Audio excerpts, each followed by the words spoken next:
سلام، صبح بخیر. من اومدم بعد از 1 ماه براتون دوباره فیلم بگیرم. اون که از اول نشون دادم بیرونه مغازمون بودم و اینم قسمت های داخل مغازه که من ظرفا رو چیدمه. روحیا همشون سایزبندی و طرح‌های مختلف،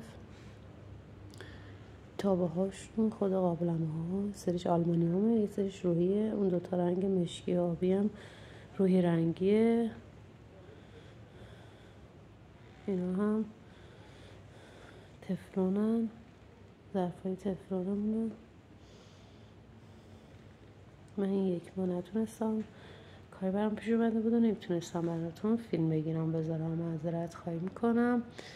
و اینکه اینا قفسه هاست، یه سری از ظرفا جدیده، یه سریش هم مال قبله، نتونستم بهتون میگم که دیگه تغییر بدم.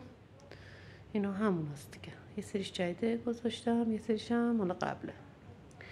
خب خوشحال میشم که دوباره میبینمتون و یه سری از ظرفا رو تو فیلم بعدی باهاش آشنایی پیدا میکنیم و من بهتون معرفی میکنم. مثلا این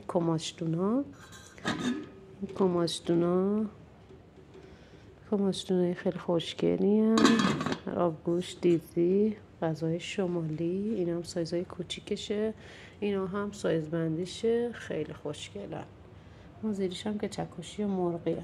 حالا بعدا بهتون اینم چکشی قابلمه‌های تکه. این هم که یه طرح جدیدش اومده، دسته دارشه، دسته طلاییشه، کنارش هم قلمکار شده. حالا انشالله من تو فیلم‌های بعدی بهتون بیشتر توضیح میدم. ممنونم، خدا نگهدارتون.